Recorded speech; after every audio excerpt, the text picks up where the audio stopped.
Oriana Chacón. Ella es neuropsicóloga y vamos a hablar sobre neuroplasticidad y recuperación del cerebro. Oriana, cuéntanos, ¿por qué es importante la neuroplasticidad? Bueno, empecemos por traer a colación. ¿Qué es? Pero me gustaría empezar con un mito que de pronto nosotros teníamos anteriormente o conocíamos mucho, y era que cuando nosotros nacemos el cerebro se va desarrollando y se creía que nuestras capacidades individuales ya estaban predeterminadas. Es decir, tú nacías, las capacidades cerebrales y en el medio del desarrollo infantil, lo que ibas aprendiendo, ahí se quedaba y con eso era lo que tenías que sobrevivir.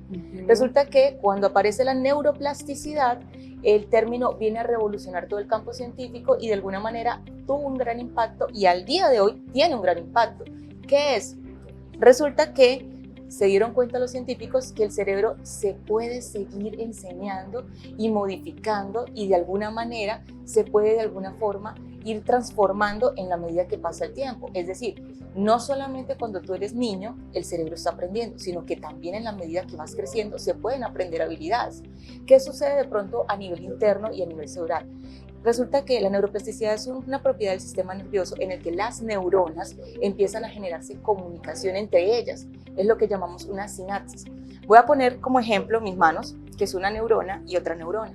Resulta que ellas hacen una sinapsis que es la comunicación. ¿Qué sucede? En la medida en que nosotros crecemos y nos aprendemos habilidades, idiomas, aprendemos diferentes cosas, estas conexiones se van fortaleciendo. Y si dado el caso, esa situación que estoy haciendo no me está favoreciendo, el cerebro tiene la capacidad de decir, esta conexión no me está sirviendo, me desprendo y ellas, las neuronas, empiezan a generar conexiones con otras para que se pueda amplificar de pronto la capacidad que tengo frente a esa demanda. Oriana, ¿y después de una lesión cerebral o alguna enfermedad, puede seguir habiendo esa neuroplasticidad? Efectivamente, el pico más alto de neuroplasticidad de nuestro cerebro, la capacidad de transformarse a sí mismo, es en la etapa infantil. Pero eso no quiere decir que durante nuestra adultez, incluso en el envejecimiento, también se tenga. Cuando tenemos una lesión por un accidente cerebrovascular, por de pronto un accidente de tránsito incluso, el cerebro, pues de alguna forma algunos tejidos se ven disminuidos, ¿sí? Pero los vecinos de alguna forma vienen a aportar y a tratar de hacer y ocupar lo que puedan de esas funciones. Y asimismo, en la medida en que nosotros empecemos con procesos de terapia de rehabilitación cognitiva, que es ese reentrenamiento, poner al cerebro nuevamente a trabajar, a fortalecer de pronto esas habilidades que se vieron disminuidas, entonces se puede de alguna forma el cerebro volver a su estado óptimo, dependiendo también del proceso. Ahí yo hago mucho énfasis en el tema de la valoración previa, ¿sí? Cuando hay una lesión, pues primero tenemos que determinar cuáles fueron las áreas del cerebro que se vieron afectadas, qué fue lo que sucedió, qué fue lo que pasó y cómo de pronto a partir de ahí hacer un programa individualizado, personalizado, que le permita a la persona trabajar esas funciones que se vieron disminuidas y empezar a fortalecerlas. Ya, muy importante. Oriana, ¿qué cositas podemos hacer en nuestro día a día que pueden ayudar a fomentar esta neuroplasticidad? Bueno, el tema de un idioma nuevo, aprender cosas nuevas, en la medida en que nosotros podamos todo el tiempo aprender ciertas habilidades o incluso reforzarlas, ¿sí? Por ejemplo, hay algo que tienen el tema de los idiomas y es que, voy a ponerte un ejemplo, el francés. En el francés la parte fonética, digamos, es muy diferente a lo que nosotros normalmente hablamos y no tenemos necesidad de los sonidos ponerlos de una manera diferente. En el caso de la parte del francés, pues a nosotros nos tocaría desde la fonética aprender cómo se pronuncia, cómo esos sonidos son distintos. De pronto en el inglés los sonidos no cambian tanto, pero la fonética y la forma en cómo tú pones la lengua y produces el sonido cambia. El hecho de aprender esas habilidades nos condiciona a nosotros en nuestro cerebrito nuevas transformaciones. Nosotros podemos modificar incluso nuestros procesos. Entonces, aprender idiomas, aprender habilidades, aprender un arte, un deporte, aprender cosas en el celular, la lectura, todo el tiempo lo que nosotros leamos. No importa la temática que tú estés leyendo. El tema es que tú puedes ir conociendo y ampliando tus horizontes, ¿sí? Hay estudios donde habla que en la medida en que nosotros aprendemos, nuestra estructura cerebral también se va modificando. Por ejemplo, en el 2006 hicieron un estudio en Reino Unido, en Reino Unido, donde se habla de los taxistas y de los conductores. Sucede que áreas cerebrales que están encargadas de la parte espacial, de la navegación espacial, en ellos se vio aumentada. ¿Por qué? Y son unas actividades que ellos hacen de su campo laboral. Pero es que el hecho de estarlas repitiendo una, otra y otra vez hace que esas conexiones que te decía se estén fortaleciendo y entonces tengan la necesidad de ampliarse. De pronto en nosotros en la parte espacial pues no es como tan fortalecida, tan amplia, pero en el caso de aquellas personas pues sí. Entonces nosotros podemos hacer aprendizajes de cualquier tipo, artes, idiomas. El solo hecho de que tú interactúes con otro ambiente, el tener que conocer, ella se llama tal, ella se llama de tal Ponernos manera. retos. Ponernos retos todos los días, aprender cositas nuevas, a enfrentarnos a nuevas situaciones. Eso también Ahorita hace que... tocabas el tema del deporte. ¿El ejercicio físico juega algún papel para fomentar la neuroplasticidad? Claro, incluso, y aquí hablamos de una parte, el ejercicio tiene un tema que es integral, es decir, fomenta la parte motora, la parte motora gruesa, que es la parte de las extremidades, la motora fina, dependiendo de lo que tú estés haciendo el deporte, coordinación, equilibrio, el estar atento, incluso la cooperación, la socialización cuando tienes un deporte en equipo. Todo lo que nosotros podemos hacer a nivel interno. Cuando nosotros hacemos ejercicio, se liberan endorfinas y se libera a nivel interno una cantidad de procesos que nos ayudan a nosotros a que esa neuroplasticidad se empiece a afinar. Cuando hablamos de neuroplasticidad y de procesos de rehabilitación, hablamos de pronto a veces de algo un poco más sentaditos, con diferentes estrategias, pero cuando hablamos de deporte, estamos todo el cuerpo en actividad y eso aporta un montón a nuestros procesos internos. Y el solo hecho de aprender, no necesariamente porque tengas, no sé, 40 años y nunca lo hice. No, sí lo puedes hacer, sí lo puedes hacer, sí lo puedes aprender y en la medida en que más se repita, pues eso se convertiría, como dicen por ahí, en un hábito. Otra razón para hacer actividad física que es tan importante. Efectivamente, hay por ejemplo accidentes de pronto cuando son de tránsito, cuando son accidentes traumáticos, que la persona pierde cierta movilidad, ¿sí?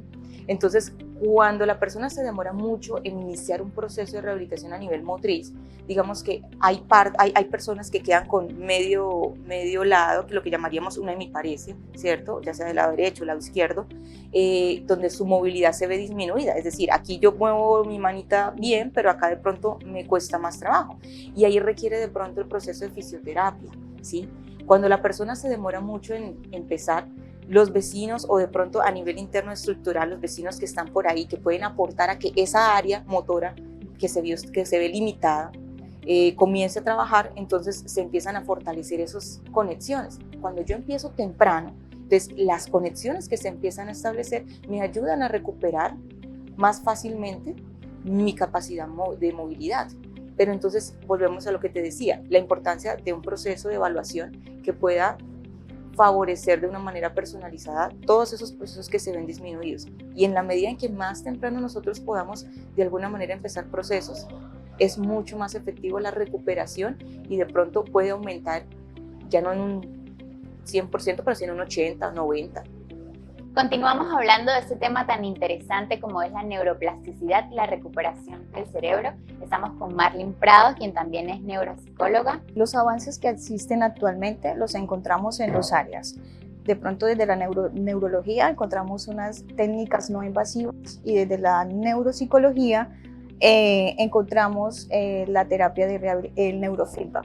Entonces, estas técnicas como tal están siendo usadas actualmente como una estrategia para la recuperación y la rehabilitación, específicamente cuando tenemos esas lesiones cerebrales o cuando necesitamos estimular con relación a la neuroplasticidad. Bien, es la más usada actualmente, el neurofeedback, lo hacen niños, adolescentes, jóvenes, bueno, todos en general, y ayuda a potenciar pues estos procesos cognitivos. Es muy importante, creería que un buen estado emocional ayuda a las personas a rehabilitarse. Sabemos que las personas que han padecido enfermedades o accidentes cerebrovasculares en general se sienten mal, han perdido su funcionalidad, no son los mismos, han tenido cambios cognitivos, emocionales y es muy importante que tanto a nivel emocional se encuentren estables como también pues, puedan recibir ese acompañamiento familiar para sentirse bien. El aspecto emocional es un pilar fundamental para la recuperación. es normal. No sé si nos pasa a todos, yo me encuentro triste y no puedo evolucionar en una actividad laboral.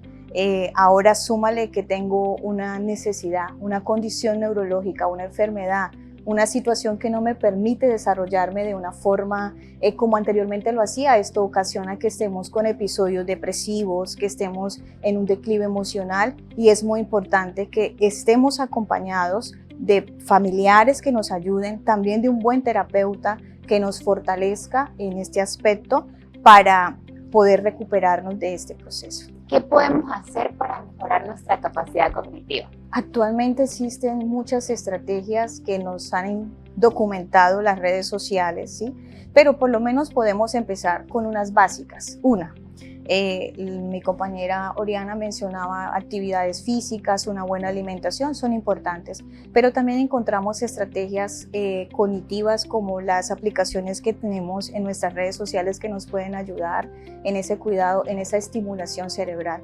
Hay algo muy importante que tenemos que tener presente, que a medida que practicamos y entrenamos, generamos reserva cognitiva, y la reserva cognitiva es fundamental para, si en un llegado caso a nosotros nos pasara una enfermedad, un accidente, una situación, mantener ese entrenamiento como tal facilita que tengamos como compensación, como cuando decimos un cajoncito de apoyo para cuando pasen estas situaciones nosotros tengamos los recursos para responder. Entonces es súper importante y fundamental que practiquemos diariamente. Entonces tenemos la actividad física, tenemos los ejercicios tecnológicos, las actividades que tenemos también que realizamos como rompecabezas, legos. Si yo tengo un familiar que está pasando por algún proceso de rehabilitación, o un amigo, ¿cómo puedo ayudarlo en su proceso? Vale, pues lo primero es tener conocimiento de cómo hacerlo, ¿no? En algunos momentos pues podemos ser inoportunos dando las estrategias. Cada caso es importante, pero por ejemplo, si tenemos hacer? un familiar con una enfermedad neurodegenerativa como un Alzheimer, un Parkinson, que son enfermedades que sabemos específicamente que van hacia un deterioro, debemos animarlo a que dentro de su proceso realice sus ejercicios de compensación para que tenga una mejor calidad de vida, ¿sí? Entonces, el acompañamiento de mi parte, como es amiga, ¿sí? Es fundamental allí para poder ayudarle a equilibrar, porque las personas cuando padecen estas necesidades o estas enfermedades no sienten mucho interés e intención de recuperarse o de hacer algo por sí mismos, ¿sí? Entonces lo importante es poder saber cómo lo debo hacer y cómo puedo ayudarle para que pueda participar en ese proceso de rehabilitación que sería para... Yo creo que también la empatía podría ser un factor clave de tenerles de pronto el amor y la paciencia para acompañarlos en este proceso. Sí, es entender qué pasa con esta persona, porque realmente pues yo lo puedo ver como ya no hay nada que hacer, ¿sí? Entonces dejémoslo así. Y realmente no es así. Hay mucho por hacer. La neuroplasticidad siempre me va a enseñar que en toda la vida voy a aprender. Solo necesito la empatía, la motivación y el interés por hacerlo. Y podemos lograr no todas nuestras funcionalidades, pero por lo menos podemos tener mejor calidad de vida. Eso es lo más importante. Todavía faltan partes por hacerse, pero creo que ha evolucionado mucho.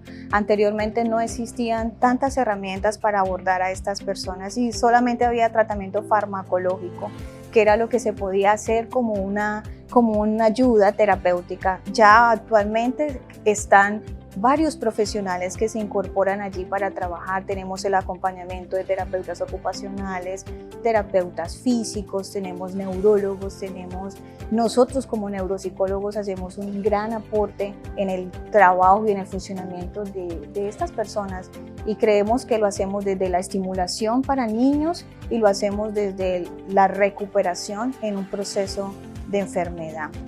Entonces, ¿cuáles avances? Creería que pueden salir muchos más tecnológicos, muchas más técnicas no invasivas que podrían aportar para este fortalecimiento de la neuroplasticidad, porque, como le decía, nunca se detiene. Si yo lo estimulo, lo practico, siempre voy a generar neuroplasticidad.